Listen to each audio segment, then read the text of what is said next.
Hello everybody and welcome back today to another video of Cephalo-Ed. So in today's video, I'm going to introduce you guys the one and only magnificent, marvelous cuttlefish.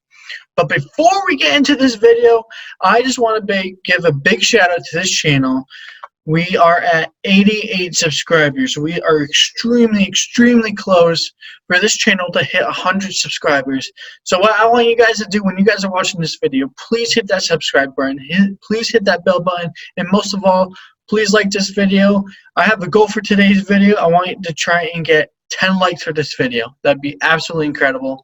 That will just make my day to have 10 likes for this video. Anyways, let's get on to the video to our marvelous cuttlefish. Alright, here we go guys, the cuttlefish. So about the cuttlefish, so cuttlefish are basically the kings of camouflage. They can change their color in 0.3 of a second by using their magnificent chromatophores. I absolutely love them. My favorite part out of all the cephalopods is the chromatophores. Now, 0.3 of a second, this is just mind-blowing because compared to an octopus can change extremely fast. But this just took the throne away from the octopus, and they just are so involved with color changing. It's absolutely incredible. And I did a little test with this. If you guys want to do it, by all means, you guys can. I took my phone and I had my timer out, and as soon as I pressed start, I would blink, and then once I opened my eyes, I'd look at the time, and I was at like 5 or 0.6 of a second just from a blink. So by them changing 0.3 of a second, it's just so marvelous how they're able to change that fast, and I have no words for it anymore. It's just mind-blowing. And cuttlefish are able to display some of the most complex signaling patterns in the animal kingdom, and some of it can be very hypnotic looking.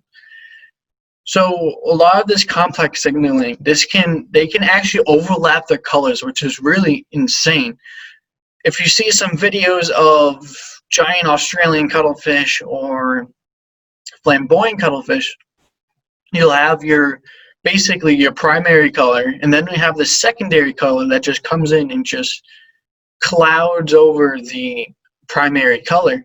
And it's really extraordinary how they're able to do this, because compared to the octopus, their camouflage, they just change color to match the surroundings, but this, they use this which is highly evolved, to communicate with each other and then signal to others that they're intimidating, and to maybe fish and prey, or just to have colors to really express themselves. So, and there are over 100+ species of cuttlefish, and like the octopus, the cuttlefish intelligence is phenomenal. It is so absurd how intelligent these animals are. Basically, the cuttlefish and octopus are like little clones, but with different identities. It's really cool because they both have like the same intelligence. It's extremely high. But now I want to head on to 3 cuttlefish that I would really like to talk to you guys about today. Just a little quick, I want to give you guys cool little facts about them. But the first one, I want to talk to you guys about this cuttlefish. This is my favorite cuttlefish. This is the flamboyant cuttlefish, and they're basically like little hippos of the cuttlefish. So what makes them just so, what really stands out to me is they don't really swim as much as their other species do. They use these 2 arms right here. These are the 4th arms. Those are like the 2 front legs that they use to walk, and then behind they'll actually use the papillae, like what I talked about a few weeks ago about the camouflaging. They use that papillae and make 2 little limbs in the back, and it's really interesting. And what this is called is ambling. It's basically another more scientific word of walking for this animal, and they use those limbs to shift them around to kind of mimic legs, and so do the front arms as well. It's really cool how they're evolved and adapted to do this over time. And also, what really stands out to this picture is the beautiful, bright neon yellow.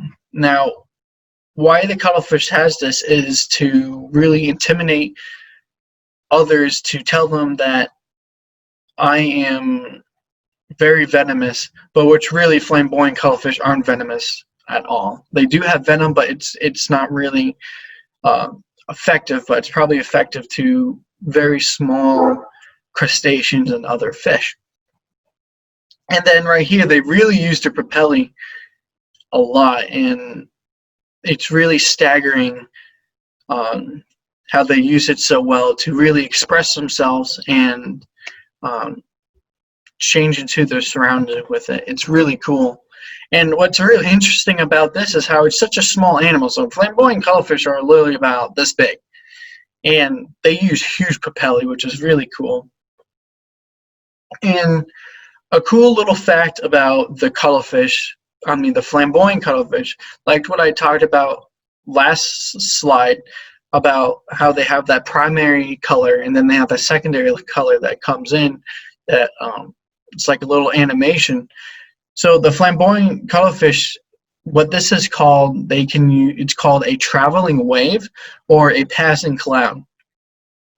So it's really cool. They can create these passing clouds that hover over that primary color, and then that traveling wave where it looks very hypnotic looking and creates different signals, and all the signals have a purpose. It's really fascinating.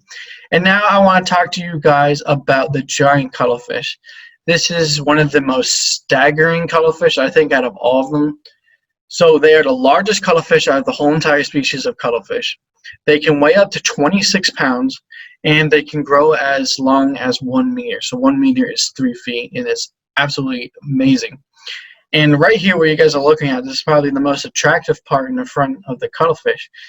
So this is the iridescent color right here. So what you see is green. If you guys aren't sure what iridescent means, so say if you look at a bubble, probably most of you all have, when you look at it at the sun, if you look at it from different angles, you'll actually see different colors. So you see really bright green, purple, yellow, a whole bunch of different colors. And this is actually what the male, specifically what the males have. And this gives them the identity that they are a male. And so females don't have this, but the males do. And they also use this to intimidate other males. So they'll use this to really express themselves compared to other males, because cuttlefish have the biggest meats for reproduction. It's absolutely huge how big the meats are for all of the giant Australian cuttlefish to meet. And so there's a lot of competition there for males getting a female. And now what is really interesting about these giant Australian cuttlefish, because these cuttlefish are the biggest ones, but sometimes there will be the small giant Australian cuttlefish. So you'll have the small males, and because sometimes they're so small, they have no competition to go against these giant ones. So what they'll actually do is, this is just complete cuttlefish intelligence right here, they'll make themselves look exactly like the females. So what they'll do, all these big males up top are fighting each other, catch a male, so then the little male just come in, go into the little female cuttlefish den, and then he'll reproduce with her. It's absolutely extraordinary how they do this. And it's really smart how, instead of being the tough one, always showing the toughness, they are showing extreme smart intelligence. And now the last cuttlefish I want to talk to you guys about is this cute little guy here. He is a common European cuttlefish, If you guys have ever been to Georgia Aquarium or New England Aquarium or other aquariums that are extremely huge that hold a whole bunch of invertebrates, you guys will most likely see these. I've seen these at Georgia Aquarium in Boston. They're so adorable and they're really cool. They're pretty small. The ones I saw were about like this big. So common European cuttlefish have this zebra-like skin. And so this is displayed specifically shown by large males during intense fights. For competition, you get female and mainly just fights. And what's really fascinating and extraordinary about these zebra skins, it's exactly like our fingerprints. They're all different, and they all contain a different pattern, which gives them that identity. And it's really just miraculous how that is adapted to them to have their own identity. And what's really cool too about these little guys, they'll actually hide in to the sand and they'll camouflage right into it, and it'll kind of make them look like a stargazer, where they'll hide into the sand and then a fish will hover over it and then it'll just snap right at it and eat it. And that's kind of like what these guys do. It's really cool. And now let's head into the biology of cuttlefish.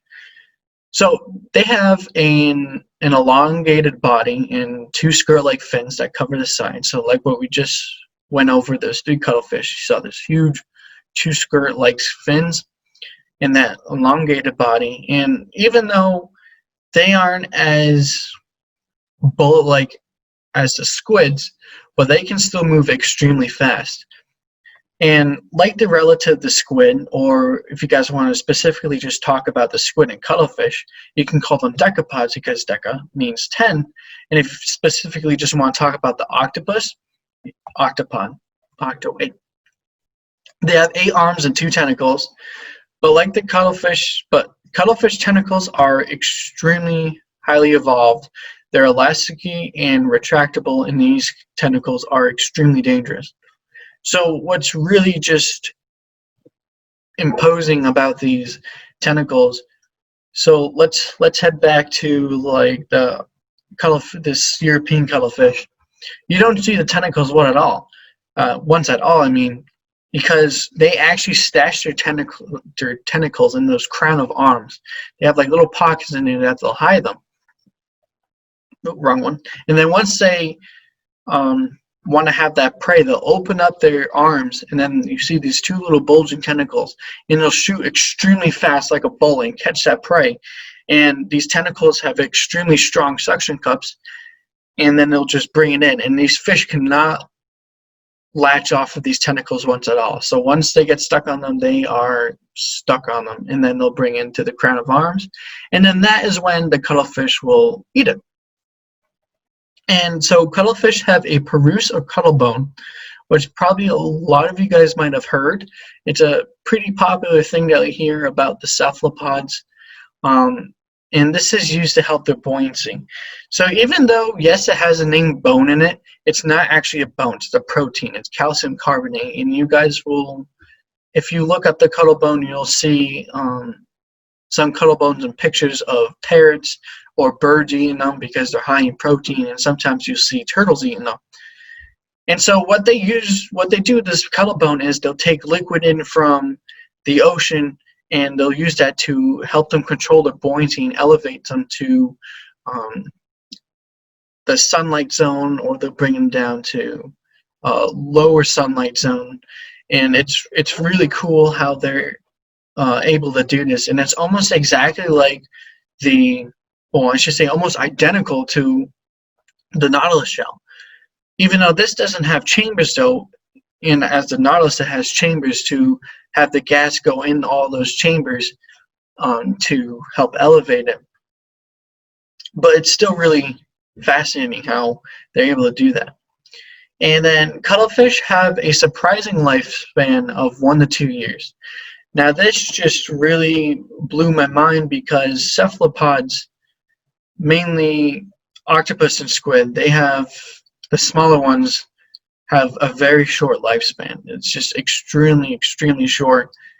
Like small cuttlefish, Octopus vulgaris, common octopus, they can live for 4, 5, 6 years. Whoa, not years, months. 4 to 5, 6 months, and that's really short. And then you have the cuttlefish that live 1 to 2 years, which it's a little bit longer, but it's still very short. But why they live this long, though, is cuttlefish aren't very mobile animals, and they mostly just spend their time resting. So they're very unmobile animals, and so unlike the octopus and squid, those guys are very mobile. They move around a lot, and there's always a bunch of predators that are chasing after them, or they go catch their prey. And so the three hearts, the systematic and bronchial, are pumping extremely fast to have all that blood and oxygen throughout the body, so it's able to function. And then you get to the cuttlefish, they don't move much, so the hearts aren't moving as much, so their lifespan's a little bit higher. And now I want to talk to you guys about the magnificent anatomy of these bizarre cuttlefish. So we'll start at the beginning of the cuttlefish. So we have the arms here. They have 8 arms, and they have the 2 tentacles that are the retractable tentacles. They will hide in here. They do have suction cups, and then once that fish gets latched onto those kind of tentacles, they'll bring it in. And what's surprising about cuttlefish, they do have surprisingly small beaks. But even though it's small, it's still extremely sharp, so it'll be able to gnaw on that fish, take chunks out of it. And then just like the octopus and squid, they do have a radula and nautilus. They'll scrape against that food, break it down as much as it can to very small particles to go through the esophagus safely without damaging that brain once at all. Then I'll head down to that digestive gland, and you got that stomach to really digest even more. And then go down to the intestine and right out the anus, and then you get that squiggly looking feces. Then you got the funnel, and then you got that interesting looking kidney here. And then as we go behind this, all of this, you're going to get that gonad, which I talked about about the octopus and nautilid. You will find the ovaries, the eggs in there, and you'll find the testes as well, and that'll help you identify it's a male or female. And then right in the middle here, you get the most important part of, I think, the whole entire cephalopod is the 3 hearts. You got that sorry, I saw the wrong one. You got the systematic heart that pumps the blood throughout the whole entire body. And then you got the bronchial heart, which helps the lungs keep intact. And you get the oxygen that also pumps through the body. And then they'll both synthesize together and create that pump action to where the blood cells and oxygen are all together. And then I kind of skipped this part, sadly, but I'm going to get right to it. We got the brain here. As you know, the brain is a very donut. It's shaped exactly like a donut. And right here, these lines, these are the nerves. So cuttlefish have extremely complex nervous system, exactly like the octopus and squid. This is where their intelligence is so high up there in level. And right here, I didn't draw it really specifically, but those nerves will go and down all into their arms and tentacles, and that's where the 2/3 of neurons come in. That's where most of the neurons all in here. And then right behind that brain, you'll find the post-salivary gland. You'll find it near the beak or near the digestive gland. This is where it envenomates its prey. So this is where it paralyzes its prey, so the cuttlefish doesn't have to struggle so much for having the fish in its crown of arms to bite it. And then you got the cuttle bone here, as what we talked about last slide. it helps its buoyancy and keep it afloat in the water. So guys, that is it for our video today about our extraordinary and miraculous cuttlefish. I hope all of you guys enjoyed it. It's a really extraordinary animal to talk about. And what I wanted to mention also about the cuttlefish is how, and the cephalopods, is how their anatomy, it's really interesting because all of it's basically all aligned together. They're just, like what I mentioned before, they're like clones, but with different identities, different exterior identities, because everything's like all aligned up the same. It's just sometimes you'll see it placed differently because the bodies are a little bit smaller. Like the octopus, it's a lot bigger, so it has more space to fill. Then you got the squid that's more bola-like, so that everything really has to get compact to fit in that. And then you have the elongated body of the cuttlefish, which is almost like the squid, and then that'll just kind of fit in there. And then the nautilid, where that is extremely small, everything's really compact. So, but everything's all lined together, and it's really fascinating. So, like what I said before, I hope all you guys enjoy this. It was an awesome topic to talk about. So, revise. Please like this video. Please subscribe and hit that notification button, and I'll catch you guys up on the next video. Have a great day, guys.